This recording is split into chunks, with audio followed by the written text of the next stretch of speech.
अस्सलामु अलैकुम वरहमतुल्लाहि वबरकातुह। इस्लामी हकायात के मुअज़्ज़ज़ नाज़रीन से वीडियो में आगे बढ़ने से पहले गुजारिश है कि नीचे नज़र आ रहे लाल सब्सक्राइब बटन को ज़रूर दबा दें और साथ में मौजूद घंटी के बेल आइकन को दबाना हरगिज़ ना भूलें।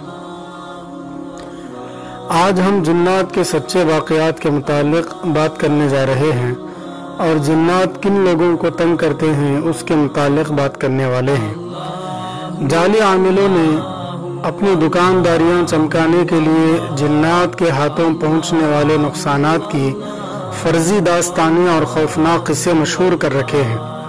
उसकी बदौलत वो परेशान हाल और मजबूर लोगों से भारी रकम हासिल करने में कामयाब भी हो जाते हैं।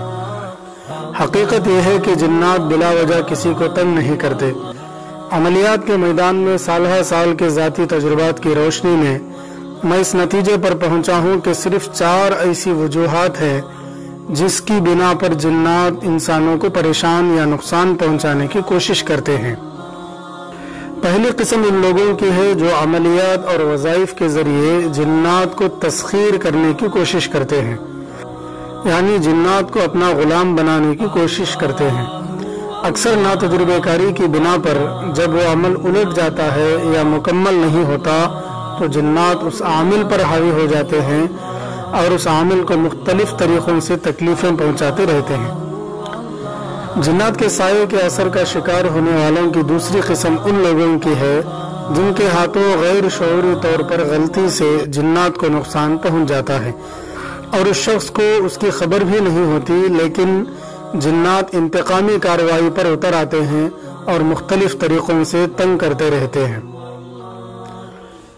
जिन्नात के साये की तीसरी किस्म में आमिल हजरात तावीज़ात या अमलियात के जरिए किसी को नुकसान पहुंचाने की खातिर जिन्नात की ड्यूटियां लगा देते हैं, तो जिन्नात हर तरह से परेशान करते हैं और आसानी के साथ पीछा नहीं छोड़ते।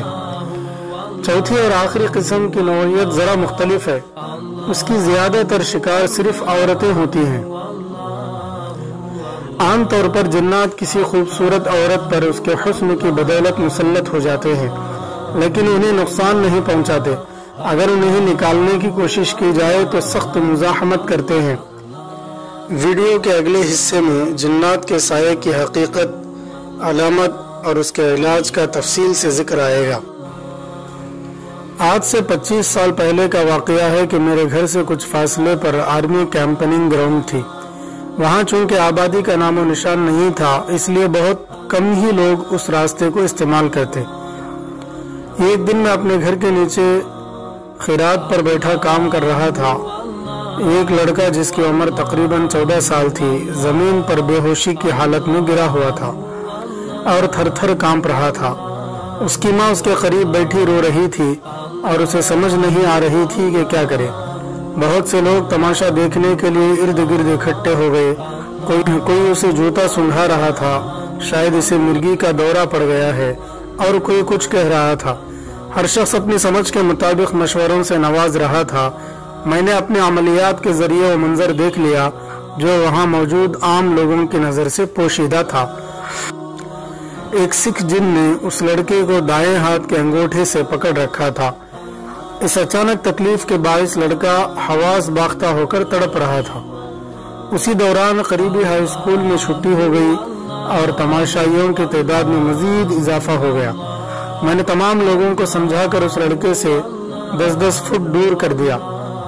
उसके बाद मैं उस सिख जिन से मुखातिब हुआ और कहा, इस कमसिन बच्चे का क्या कसूर है, इसको छोड़ दें।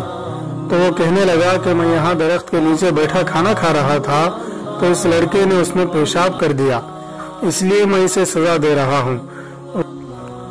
उस दौरान मैंने उसकी मिन्नत समाजत भी की और धमकियां भी दी, लेकिन वो किसी सूरत मानने पर तैयार न हुआ। उसके बाद मैंने एक लड़के से कागज और पेंसिल लेकर एक तावीज़ लिखा और उसको दिखाया कि मेरे पास तुम्हारा इलाज मौजूद है, लेकिन वो बहुत ढीठ निकला और कहने लगा, आप मुझे चाहे जला दे लेकिन मैं इस लड़के को नहीं छोड़ूंगा। उस वक्त मेरे पास एक ऐसा इल्म था जिसको मैं मुश्किल वक्त में आखिरी हथियार के तौर पर इस्तेमाल किया करता था। उसका तरीक़ाकार ये था कि बगल में हाथ रखकर वजीफा दोहराना और फिर हाथ पर फूंक मारकर हाथ जिन की तरफ कर देना। جب میں نے آخر میں یہ عمل دہرایا تو وہ ہاتھ جوڑنے لگا کہ بس بس، اور اس نے دوڑ لگا دی۔ میں نے 2 موکل اس کے پیچھے دوڑائے اور وہ اسے پکڑ کر لے آئے۔ پھر اس نے بہت معافیاں مانگی اور منت سماجت کی۔ پہلے وہ اس جگہ کو چھوڑنے پر تیار نہیں تھا، اب اس نے اپنا مقام تبدیل کرنے کی حامی بھر لی اور آئندہ کسی کو تنگ نہ کرنے کا وعدہ کیا۔ اس تمام منظر کو وہاں پر موجود بہت بڑے ہجوم نے دیکھا۔ اس کے بعد لڑکا ہوش میں آ گیا۔ میں نے اس کو ایک تعویذ لکھ کر دیا اور کہا کہ اسے گلے میں لٹکا لینا، آئندہ کبھی بھی کوئی جن تمہارے قریب نہیں آئے گا۔ اسلامی حکایات کے معزز ناظرین، ابھی جو آپ واقعہ سماعت کر رہے تھے، یہ واقعہ ایک کتاب ہے ناقابل یقین سچے واقعات نام کی، اس کتاب سے میں پڑھ رہا تھا۔ اس کتاب کے اندر بہت سے واقعات جنات سے متعلق لکھے ہوئے ہیں۔ انشاءاللہ اگلی ویڈیوز کے اندر ان واقعات کو بیان کیا جائے گا، اور پھر آخر میں جنات کے سائے کی حقیقت، علامت، اس کے علاج کا تفصیل سے ذکر آئے گا۔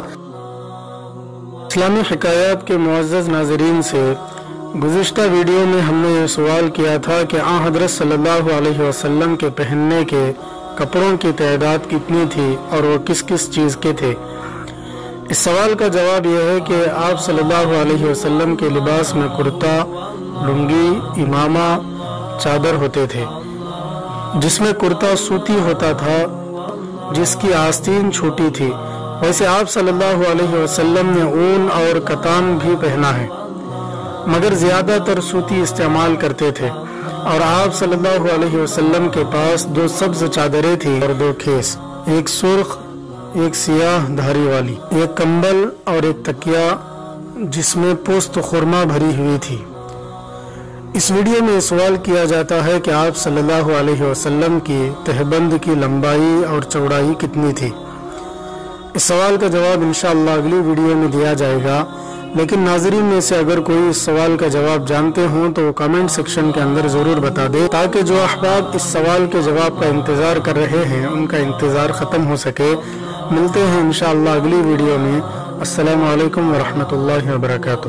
الہی تیری خاطر ہو، الہی تیری خاطر ہو، میں